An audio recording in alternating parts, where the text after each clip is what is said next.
नमस्कार साथियों, स्वागत है आपका जीएस प्लस के इस ऑनलाइन प्लेटफॉर्म पे। मैं हूं आपका साथी सभी आलोक पांडे।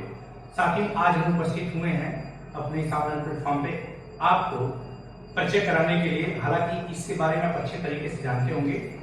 ये है मंथली मैगजीन क्रॉनिकल, पतली वाली, जो 20-25 रुपए की आती है, और ये है मैगजीन प्रतियोगिता दर्पण। कहा जाता है इन दोनों के बारे में कि राज्य स्तरीय लोक सेवा आयोग का कोई भी परीक्षा हो, पीसीएस से लेकर के लोअर स्तर की कोई भी परीक्षा हो, चाहे वो प्रवक्ता की परीक्षा क्यों न हो, चाहे जीआईसी टीटीसी की कोई भी परीक्षा जो राज्य लोक सेवा आयोग के द्वारा आयोजित किया जाता हो, करंट अफेयर लगभग सारे प्रश्न आ ही जाते हैं। तो इसको हम कवर कराने वाले हैं इस मंच पे, और मेरे साथ जुड़िए और इसका लाभ लीजिए। इसमें महत्वपूर्ण क्या है उसको कवर किया गया, आपको पढ़ाया जाएगा। इस पे मंथली मैगजीन को कवर किया जाएगा, ये भी दोनों।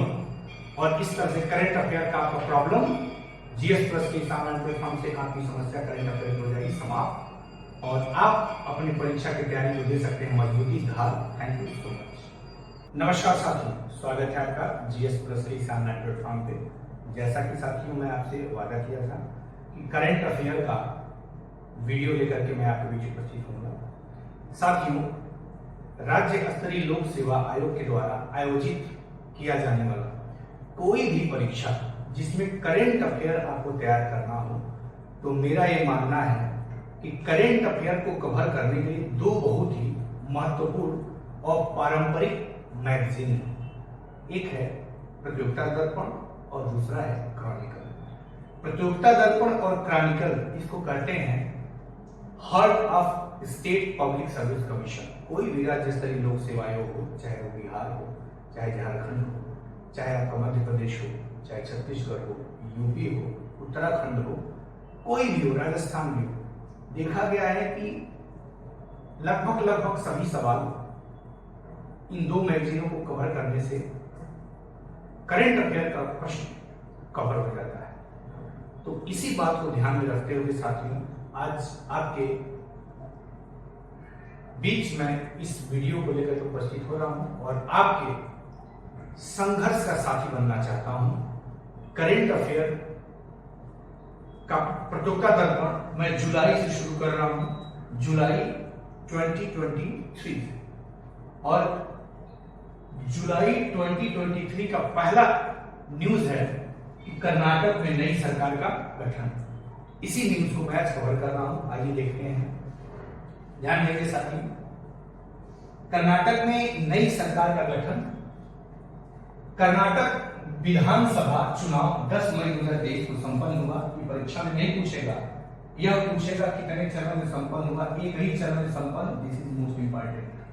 कर्नाटक विधानसभा चुनाव एक ही चरण में संपन्न हुआ, ये इंपॉर्टेंट है। और प्रत्येक 5 वर्ष के बाद सरकार बदलने की परंपरा 1985 से रही है, इसको कायम रखा गया है इस बार भी। यानी कि इसका मतलब ये हुआ कि कर्नाटक की जनता हर एक कार्यकाल के बाद सरकार बदलने की परंपरा कर्नाटक में देखी गई है, और ये परंपरा 1985 से चली आ रही है। कुछ इसी तरह की बात हिमाचल प्रदेश में भी देखा गया था कि वहां जनता अगले साल सरकार बदल देती है। तो यहाँ पे 1985 से परंपरा चली आ रही है, इस बार भी परंपरा कायम बनी रही। इसका परीक्षा में लेना देना नहीं है, जानकारी के लिए बताया गया। सिद्धारमैया एक बार पुनः मुख्यमंत्री बने। इसका मतलब कि 2 बार ये मुख्यमंत्री बन चुके हैं। एक बार पहले बने होंगे, एक बार इस बार बन रहे हैं, कि 2 कार्यकाल मुख्यमंत्री तौर पर चला रहे हैं। तो सिद्धारमैया एक बार पुनः मुख्यमंत्री बने, और इस बार डीके शिवकुमार, चूंकि इनके नामों को लेकर के भी मुख्यमंत्री पद का मजबूत दावेदार माना जा रहा है, लेकिन तुष्टीकरण की नीति को फॉलो करने के क्रम में इनको डिप्टी सीएम का पद दे दिया गया। डीके शिवकुमार प्रदेश वहां के अध्यक्ष रहे हैं कांग्रेस के। यहाँ राज्यपाल श्री थावर चंद गहलोत है। इसका मतलब कर्नाटक के राज्यपाल कौन है? श्री थावर चंद गहलोत। और श्री थावर चंद गहलोत ने क्या किया? शपथ ग्रहण कराया। किसको? सिद्धारमैया को। आप जानते हैं कॉन्स्टिट्यूशन में कि किसी भी मुख्यमंत्री को शपथ ग्रहण वहां का राज्यपाल कराता है। अब देखिए, शपथ ग्रहण कहां हुआ? तो बेंगलुरु में हुआ। शपथ ग्रहण कहां हुआ साथियों? बेंगलुरु में शपथ ग्रहण हुआ। और बेंगलुरु में कहा हुआ? श्री कांति रावा स्टेडियम। कहां पे? श्री कांति रावा स्टेडियम में हुआ। दूसरा चीज, विधानसभा, कर्नाटक जो विधानसभा है उसमें टोटल कितनी सीटें हैं? तो 224 सीटें। ध्यान रखिएगा, ये परीक्षा के लिहाज से महत्वपूर्ण है, यह भी परीक्षा के लिहाज से महत्वपूर्ण है। राज्यपाल स्टेडियम जहां शपथ ग्रहण हुआ, यह भी महत्वपूर्ण है। और विधानसभा कुल सीट 224, ये भी महत्वपूर्ण है। अब सीटें जीता है कांग्रेस। कांग्रेस को कितनी सीटें यहाँ प्राप्त हुई है? 135। 200 में से 135 पूर्ण बहुमत में सरकार बनाई है। बीजेपी 66 सीट मिला है। वोट प्रतिशत देख लिया जाए किसका है, तो कांग्रेस का वोट प्रतिशत है 42.9% और बीजेपी का है 36.0%। ध्यान दीजिएगा, केवल कांग्रेस का महत्वपूर्ण है 42.9%। आगे बात समझ में। ये था साथियों कर्नाटक में नई सरकार से संबंधित न्यूज। इसको मैं लिख लिया था इसलिए ताकि इसको कवर करने में आपको आसानी हो। 3 से 4 मिनट की वीडियो में आप एक न्यूज कंप्लीट कर लें। चाय पीजिए, चुस्की लीजिए और एक न्यूज अपना कवर कीजिए।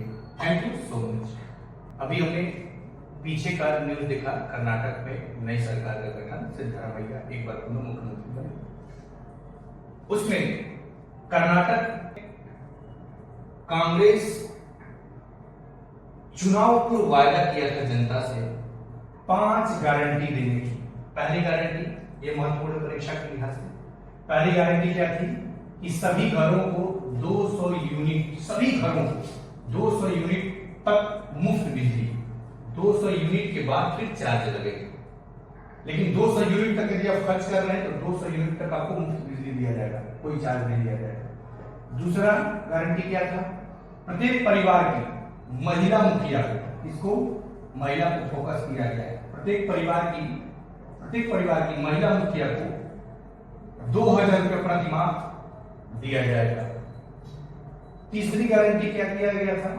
गरीबी रेखा के नीचे, बिलो पॉवर्टी लाइन, गरीबी रेखा के नीचे के प्रत्येक परिवार के प्रत्येक सदस्य को 10-10 किलो चावल, 10-10 किलोग्राम चावल, ये क्या रहेगा? मुफ्त रहेगा।